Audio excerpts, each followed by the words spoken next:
Hello, my name is Ayoka. Welcome to my channel. Please click the like button. Please subscribe. This channel is dedicated to reviewing books. And the book we're going to be reviewing today is The Richest Man in Babylon for Today. It was written by Fred Siegel. You must have heard about the book The Richest Man in Babylon. That's a classic. It was written by George Clason in 1927. It was actually a group of pamphlets published by Clason for financial success. He published pamphlet and then he gave it out and all that. And the most popular of the pamphlets he did was The Richest Man in Babylon. It became a very good book that was read and sold, published in millions of copies. And if you have read the book, you find out that the book was written in Bible English, King James Version, thou and thou shalt. That was how the book was written. So that was the reason why Fred Siegel had to write another book, The Richest Man in Babylon for Today. It's New Secrets for Building Wealth in the 21st Century. So he wrote about the book, The Richest Man in Babylon, and then he added new secrets to it. The book is about 137 pages, 11 chapters, and there are a lot of lessons to be learned from the book. The first lesson I learned is that you have to have a desire to be a better person. You have to have that desire inside of you. I want to be better. To make it in life, to get to where you want to go, you have to have that desire to not just be where you are now. And the second thing is that dreams are everywhere. It is execution that matters. Everybody dreams. We all dreams. We all aspire. People will say, I want to be the president of Nigeria. You have dreamt. I want to do this. But how are you going about executing it? What are you doing to get there? What regular plans do you have to achieve it? So that's another thing. Another thing I learned is that you should read books.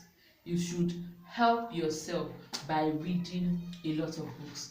The book recommended books like Think and Grow Rich, Acres of Diamond, I Can. He recommended a few books. But at the end of this video, I'm going to also recommend some books you should have on your shelf. I don't want to disrupt this review, so I'm going to be talking about other books later. So another thing I learned, the major lesson of this book, is the pay yourself first system. Pay yourself first. If you are a Christian, you earn money. Let's say in Nigeria, you earn 100,000 a month. The first thing is you deduct your tithe, 10%. And then the next thing is you should pay yourself.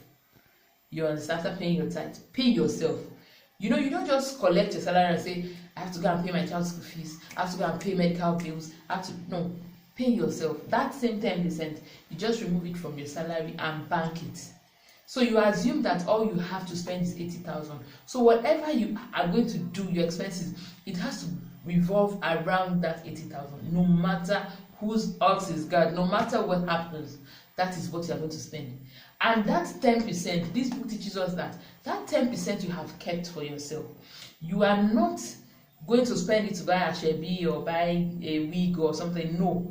What you're going to do is to make sure that in the end, that money becomes a seed for a new business, for an investment, because that money has to give birth to other monies.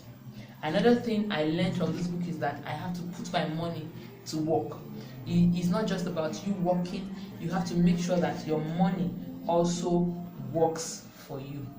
And then there are other lessons in this book, like 7 ways to have more money, 7 laws of money, 7 keys to financial success, how to make your luck work for you, and building your own wall of Babylon. This book also talks about insurance and lending. So I'm not going to gist you everything about this book. I want you to get a copy of this book. If I were to rate the book, maybe I could give it a 4/5. It's an awesome book.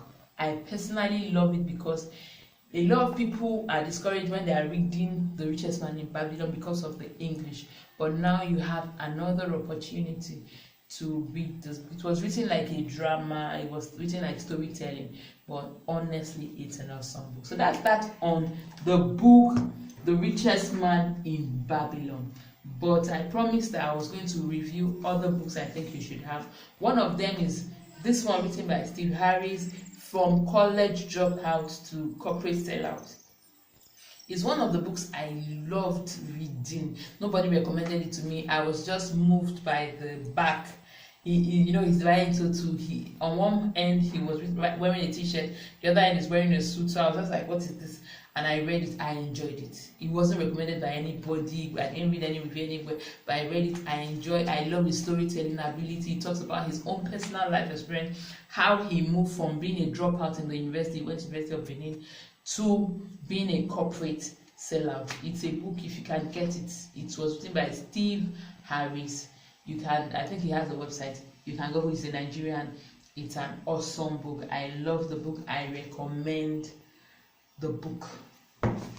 Rich Dad Poor Dad is another one. It's a very popular book. A lot of people have read it. I think you should read it again. This time around, read it with your children. There's another one, Rich Kid, Smart Kid. I'm going to do a preview of that book too very soon. It's an awesome book. You should read it with your children. There are a lot of lessons to be learned. There's Think and Grow Rich. Think and Grow Rich is a book of life.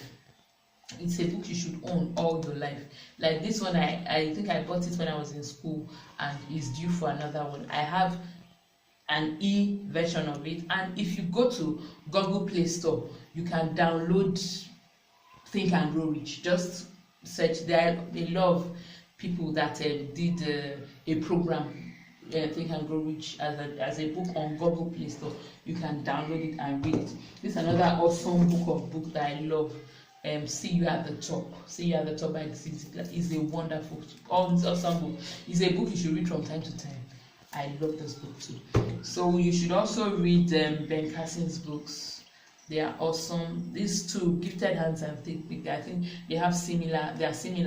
It talks about the life of Ben Carson, how he moved from being a dollar to being a neurosurgeon. But that's not just all the books of Ben Carson. He has other books like The Big Picture. It talks about seeing things in the big picture, not just looking at things on the surface. It's an awesome book.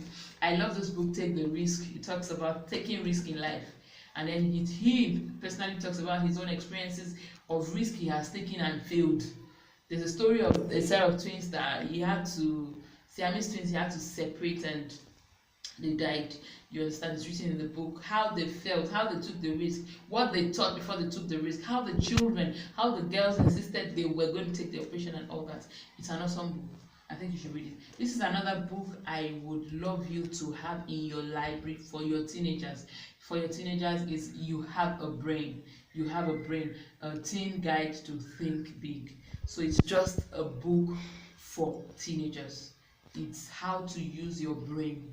You should just realize that your brain is there to be used. So I hope you enjoyed this edition. If you did, please join our subscription list. Please like this video. Have a nice time. Very soon I'm going to have another video. But if you click on the notification, you're going to know when I have a new video.